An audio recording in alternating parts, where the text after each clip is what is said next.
Hello, I'm Betty Swan. Welcome to our show, Wisdom in the Night, where you get help for those tough decisions in your life. Tonight, I have a wonderful couple. He is a chaplain for the LA Chargers, which were formerly the San Diego Chargers. She is a licensed mental health counselor, and together they have a marriage ministry for sports teams. Please welcome George and Sondra Gregory. Thank you for having us. Yeah, this is just exciting. Great. You have a new thing coming up. You're going to be the new chaplain, right? That's right. So how do you feel about that? Are you excited? I'm afraid. No, I'm really excited for the opportunity. It's a great opportunity, and plus, it's just what has been on our heart for quite a while. Now, you've done other sports teams, right? Yes, What we've else have you done? The New York Jets, the New York Giants, Baltimore Ravens. Just resourcing their team, but not as an official chaplain. But that's how we got our start, just helping out. And we encourage everybody to just start somewhere in what you feel like God has wired you to do, or you feel like your purpose is. Now, see, this show is all about wisdom for the night, and that is a great piece of wisdom right off the bat. Sure. Whatever you think you're supposed to do, just start somewhere. That's right. Well, that's good. Well, I want to know your background, both of you. Tell me a little bit about yourselves. Well, we grew up in the south part of North Carolina, southeastern part of North Carolina, Wilson and Goldsboro. Probably never heard of that. But I grew up in a two-parent home, middle class, and really had a great life, a really good life. But I was no choir boy, although my daddy was a pastor. And ironically, I was in the choir, but not a choir boy. Yeah. You see, I knew how to act. I knew how to make people think that I had it all together, or make people think that I was a good Christian guy, but underneath the surface, I was not. And You're just a normal kid, and you're having to be a PK, a normal preacher's kid. Right? Felt the pressures of life, and really didn't know this God thing just quite yet, and yet I tried to put up a face as though I had it all together. You really did try to do that? Oh yeah. And then behind the scenes, you were living however you wanted to live? Yes, I lived my life in all sense of the word. Yeah. Did you get in trouble? Yeah, I got in trouble. Yeah, I spent a few nights in jail. Well, my dad had to come bail me out a couple of times. And my dad, thank God for a godly dad, because he knew that I needed grace. And so many times when he showed up, he was a disciplinarian, but he also showed me love, and he showed me the grace of God. And so I appreciate that. But it was hard seeing him come through the door. Oh, I bet. Many times. I'd be dreading it. Yeah. And then what'd you do? You went to school in Went to North Carolina A&T State University in Greensboro, North Carolina, where I met Sondra first day of school in Biology 101. And now, what does this A&T stand for? North Carolina Agricultural and State University. Agricultural and Technical State University. Thank you for correcting me. Yeah, that's what the wife's for. That's right. That's right. And so y'all met there. We met there, freshman year, first day of class. What'd you think the first time you saw her? Wow. Wow. Yes. Well, she would say, I'd say wow to a lot of women, but definitely to her. Yeah. He was definitely living his life, and women were a big part of that. Okay, so tell me your background. So I grew up in a complete opposite household as George, and I grew up in a single parent household where I had a strong mom who did everything, right? She was making ends meet. She brought the bacon home, she fried it up, and she did everything. I did not have, my father was absent in my life. Did you ever know him? I never knew him, and I still do not know him to this day. My mom and him were teen parents, and she got pregnant with me when she was 16, and he just abdicated his role of being a father, and still to this day has never acknowledged having been my father to this day. So that's how I started out life, and those were the circumstances surrounding my birth. My mom was really hurt and grew bitter as time went on at all the struggles that she had to experience on her own as a young mom. And she grew because if she started at 16, even by the age of 20, she's been doing it a long time. And back then, you could not go. You couldn't attend high school pregnant. That was in So the did she have to South. drop out of school? She had to drop out of school. So there's a lot of hurt, a lot of shame, a lot of bitterness that she has been wounded by that whole experience. And so she parented me from this wounded, distorted lens, which made her very controlling over me and very protective over me, and just raised me to not trust people, basically, because of her experience of. Was she afraid you'd go through the same thing she went through? Oh, most definitely.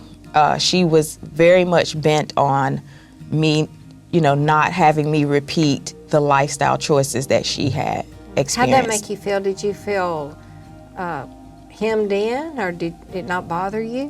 I did. I felt somewhat controlled. That was a big part of it, was that I felt like I needed to do everything because I was appreciative of the sacrifice. As a kid growing up like that, you struggle with feeling like a burden, right? And so I wanted to do everything that I could do to make her life easier. And to make her proud of you, I bet, too, Yeah. right? That's probably a big deal. Yeah. So therefore, I did feel a lot of pressure and a lot of control, and a lot of trying to be everything and do everything she wanted me to do the way she wanted me to do it, and which really had me struggle with my identity after that, just trying to find my own way. How'd you find your own way? Well, it was with a lot of experimentation. So once I left home and went off to college, I really, really just tried everything that I thought people had shown me living life was about, which consisted of a lot of drugs, partying, drinking, boys, sex, all the things that people say, oh, you're really an adult or you're really living when you live this lifestyle. You're very sophisticated. Yeah. So that is where I started off my college career. But I'm so thankful that God had a plan from the day that I was conceived in my mother's womb, and He would not let that plan be blocked or derailed in any way. So I met the Lord. After doing 2 years of that, I grew very depressed. Oh, really? I said, you know what, this is empty. This is it. You live this and you die. It felt meaningless to me. And so I went into a depression because I'm like, gosh, I've been doing this for 2 years and it's like, I'm over it already and I got so much life to live. And this is where George and I's paths intersect. Oh, at that time you didn't know Well, him? we knew each other, but it was parallel, but this is where it actually made an intersection because we were friends our freshman year, and when I went into this depression, the Lord had him reach out to me, and he didn't know I was depressed at all, just as a friend, and he wanted to share that he had changed his life, and he wanted to share it with everyone he knew. I can't wait to hear what happened to you. So I don't know if you wanted to. Yeah, you want how to tell did you get changed from being this guy that was living a life nobody knew about? Well, I was running from God in every sense of the word. You knew you were? I knew I was. It was like St. Augustine in his book, The Confession, says that there was, as he was running from God, he heard a clanking chain, as if something was tied to his feet that he broke away from. And I heard that same chain. I knew I was called to be a preacher. You did? A very young age. And but I knew I wanted to live life before I answered that call. And so, Can't you really understand how people go through that? Mm-hmm. Sure. I did it. Yeah. You know, you just think if that's what's fun and that's what everybody does, it seems so great, I want to do it. Yeah, and we did it. We did. Yeah, and then the same bad stuff happens That's that you right. wish We you hadn't did. had to go through. That's right. We did Yeah. a lot of things, and both Sondra and I at the same time were going through our being pricked by God. And so I was working in between two African American ladies at American Express in the middle of summer school. And in the middle of the night, we worked at American Express. And on my way to work, I would go past a bridge. And there's a part in the Bible where it says, that when the Lord comes, that the sky will open up and their trumpet will sound. And I heard the voice of the Lord for 2 weeks straight when I got past this bridge say, if I came back tonight and the sky cracked and the trumpet sound, don't you know, you and all of your friends would probably spend eternal life in not hell? in a good place, Yeah, right? in hell. In hell. Did And he this say was, in hell? he said in hell. Then and call for, it that. for 2 call weeks, it what it is. for 2 weeks I hear this. Every night I go to work. And so I found myself the last night before going to work, I went to the club and I got extremely intoxicated and I couldn't even go to work. And my friends, as a prank, threw me in my room at the boarding house and just closed the door and just left me. But right when I came in the room, I realized the presence of the Almighty God was there. In that room. I felt a tangible presence. And so sometimes in darkness we feel that we're all alone, and yet God finds us in our lonely places. Yeah, and that's I where think I was. God likes the darkness That's because right. he can work undercover. That's right. That's Yeah. right.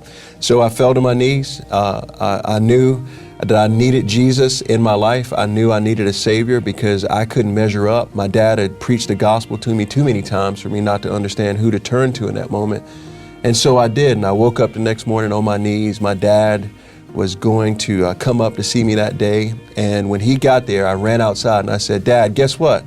I gave my life to Jesus last night, and he just started weeping as if he were sad. And I said, well, what's wrong? I did what you wanted me to do all these years. And he says, well, I'm crying because for 1 year to the day of today's date, I've been praying for you that God would call you to yourself, as it says in Luke with the prodigal son, that I would not know who I was with what I thought or what people thought, but who God thought I was. And that's what I met that night, is a loving God who loved me despite my circumstances or who I wasn't or who I was. Wow. And your dad, 1 year to the day. That's right. Yeah. Did you tell him the story about Jesus talking to you on the bridge? I did. What did he think about that? Well, he knew. He just says, you know, God has to speak to us in numerous of ways. And maybe there's people out there in your audience that you feel somewhat like, well, who's talking to me? Or you get these moments, these impressions. I would listen to those impressions because we never know when the God of the universe is really talking to us through our circumstances. Wow, really? All right, so now I know you're going along in your careers, but what do you think your purpose, God's purpose for you is? What do you think it is, your destiny? Yeah, well, I think, you know, for us, we were meant to be married. And it's ironic on how we actually got married. We were both believers, but yet there's a part of the Bible where it says that the spirit is willing, but the flesh gets weak. And we got weak one night, a couple of nights, and we had intercourse, and our son Jalen was conceived. And I looked at Did you hate to tell your mom you were pregnant? I at that point, yeah, that was a scary thing to do. Yeah, even though I had graduated from college at that time, and I was an adult woman who had a college education, I don't know. It's just, I think anybody would be kind of scared to tell their parent. Of course. And you love them and you respect them and you don't want to break their heart and you want to do everything you can to make them proud of you. That's right. Yeah. Yeah. And I was afraid to tell her mom because I knew her mom owned a gun. And she kept looking at the drawer in which she had her gun. She did, really? Are you serious? Oh, yeah. Well, we told her. But one thing as I looked at Tondra, the day that she told me she was pregnant, and there was one split second where we thought about abortion. And yet I told her, I said, listen, I'm not having any part of that. In fact, I want to marry you. And she says, but we're not in love. And I said, I'm not in love with you, but I love you. And we're best friends. And I could see ourselves being married because we're best friends. Now, I don't advise that. Now, that's a real story. There's people listening. There's somebody listening right now going, they're leaning toward the TV set because you're being real. They're really cluing into this. And so I never realized, I mean, y'all are so obviously in love with each other. Did it grow? What happened? Yeah, it grew. We found ourselves married, and we had asked God's forgiveness, and we re-entered into ministry. I was a campus Bible study leader of the largest campus Bible study on campus, and so I had to step down from that. Is this when you were at Duke? This is when I was at A&T in Greensboro, North Carolina, and I had to step away from that for a season. But God's call was still there, and so I re-entered the ministry, and Sondra and I, being married, the first 2 years was really hard. It was really tough because what we thought was that we knew each other because, you know, she thought I looked like Denzel and I thought she looked like, you know, Holly Berry. Yeah, well, actually, that's kind of true. Yeah. But the unfortunate thing is that when most people get married, they don't have a roadmap. They don't have, a lot of people have not seen a great model of what a marriage should be. Now, I had seen that in my mom and dad, but it didn't look the same. She came from a one-parent household in which her mom pretty much dominated the house, and I came from a dual-parent home, which my dad was the head of the house. And so the things that I saw my dad do, I tried to do those things, but this sister, she was not having it. And so, and I do want to, I will go back to this point, but I don't want to go past this point when you find yourself at a crossroads. And when we found ourselves at this crossroad to be married and making a decision about whether to marry or not, that was a defining moment of, you know, that God is, no matter what you have done, no matter where you feel like you've derailed His plan, nothing is hidden from God, and His plans will not be blocked. Now, He may have to redirect you back on path, but for us to be standing here today with a in love, married couple sharing with other married couples about how to build strong, healthy marriages, we are not, in the world's eye, we would be disqualified. But God's grace is sufficient, and His love covers a multitude of sins. And He doesn't see us through our works or our actions, but He sees us through what He created us to be. And that was a very hard thing for me to forgive myself. I could receive God's forgiveness, but I just could not forgive myself. But I had to push for that forgiveness, or I wouldn't be here today doing the ministry that God has for me. Okay, well, let's stop right now, because this show's about wisdom. A lot of people can't forgive themselves, even when they know God has forgiven them, because they prayed and said, "I'm so sorry, will you forgive me?" They can't forgive themselves. And you said you had to push forward.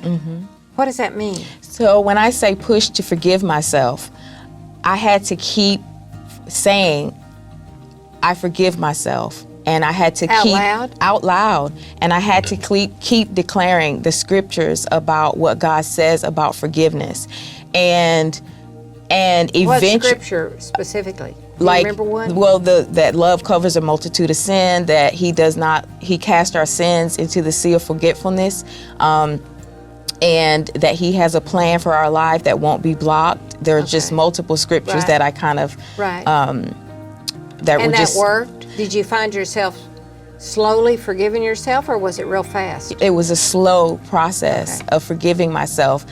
That forgiveness. Over months or a year? I would say over a year. But in the process, it wasn't like there wasn't progress, right? So it's not like so you made progress. It just took a long time to get it all done. Right, because in that forgiveness, it was directly tied with my understanding who I was in God and who God destiny, was. Right? Yeah, and who God was. So was it hard for you to see her struggling with that? We both struggled, but we didn't talk about it a lot. God had given us really so much grace to just keep going. But yet internally we processed, so much so that maybe 4 years ago we went to see a prayer counselor at a ministry called RTF, Restoring the Foundations, and we didn't know we were still dealing with it until they asked us one question, and we both burst into tears. Really? What was the question? Well, they said, when we told them our story, they said, wow, that sounds like that was a hard time in your life. And they said, who was there for you? and we couldn't think of anybody. Right. And we burst into tears. At the same time. And I'm a macho guy. I had already told him I'm not going to cry. Like that, yeah. And yet we were still holding on. And so there's that word sin or your past. There's always a residue that's there, and we can keep going back over the residue, kind of like Resolve carpet cleaner. You think you clean it up, but actually leaves residue that when you keep tracking back, it's more dirt that comes into your home. We have residue, and yet the power of God allows us to be released if we choose on a daily basis to be released. And you feel that now, right? Yes. Both Oh, of you yeah. feel released, Yes. everything's Oh, yeah. okay. Oh, yeah. All And of God that. doesn't waste any hurt or pain or any process that we go through. And because I've gone through this process and because we've gone through this process, He uses that for us to relate to other people and for us to help Absolutely. other people. How could you relate to other people if you said, I came from a godly family, we never had any problems, we just got married, been loved. Sure. People would be going, well, you can't help me Yeah. because first of all, I'd be embarrassed for you to know me. That's right. And we get that a lot, especially living in a city like New York where image is everything. Some people say to us, if we told you our true story, you wouldn't even like us. And we say, well, if we had time to tell you, you would understand that we're just like you. My divinity professor at Duke used to say, we're all crooked sticks trying to make straight lines. And that's a reality. Wow. We all have something from our past that we're trying to overcome or something that we're dealing with. And the lie of the enemy of our soul just tells us on a daily basis or weekly basis that we're no better now than we were then, and that's just not true. God says He takes us from glory to glory and from strength to strength. And if that's true, you're not going backwards from the last glory. Right. That's right. You're always going up. Yeah. Well, now tell me a little bit about this that you're going to be doing with Los Angeles Chargers, because this marriage ministry you have is called what? Journey for Life. All right. So is it going to be part of it too? Well, because who we are, Journey for Life, we developed a nonprofit organization so that we could grow into what God had called us to do. So wherever we go, we resource marriages through our website, through our videos on our website, through our blog could do posts. that. They could go to your website. Oh yeah, they get can stuff. go Okay. right now to our website and see articles that would really provoke them. One of our articles is 25 questions every married couple should ask themselves. Okay. And that's just a tutorial or something, a tool that they can use to keep Would it you fresh. recommend that for somebody that's thinking about getting married? Those Oh, yeah. 25? Oh yeah. What we feel like we're wired to do is really set a great foundation for marriage. So we love pre-marriage. We love to help people create a good foundation for marriage. To about maybe the first 7 years, it doesn't necessarily stop there, but first 7 years so that we will build a healthy foundation for marriage. And then we're being proactive instead of reactive. My wife's a counselor, so she sees a lot of couples that are reacting to life as opposed to going to pre-marriage counseling on the front end to figure out what you need to do to have a successful marriage. But So what will you be doing with the Chargers with this?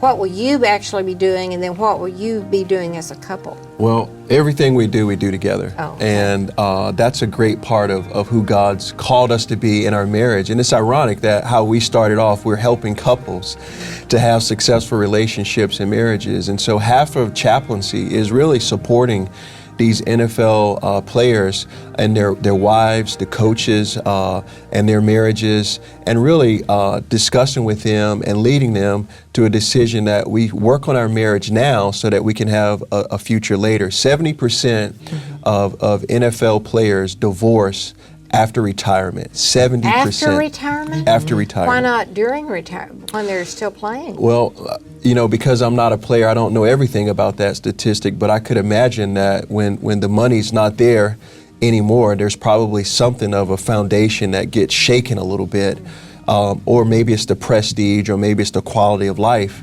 And yet, when we go in and talk with couples, we tell them, listen, if you don't start now today offsetting that statistic, then it's almost for sure that 70% of you will end in divorce. And no one wants that. What do they do when you say that? Do they really clue in and listen? They have to, because no one starts off marriage saying, I want to be a part of that 70% to get a divorce. But unless we offset that by intentionality, any one of us can see ourselves in a divorce situation. Wow. Yeah. So, Tondra, what do you tell the wives that have to live with this husband that has women pursuing him and he's being tempted?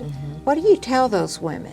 Well, it's important to cultivate a emotional attunement in your marriage. And being in tune with each other? Yes, emotionally in tune. So you have to, your marriage is just like any garden. If you neglect it, then that's when weeds can come in and kill the life in that garden and destroy the fruit of whatever you're trying to nurture and grow. So it's being very intentional. Having a healthy, strong marriage is not something that happens haphazardly. It's something that you intentionally prioritize and diligently work towards. You know, I think a lot of people think if you're in love, it ought to just happen.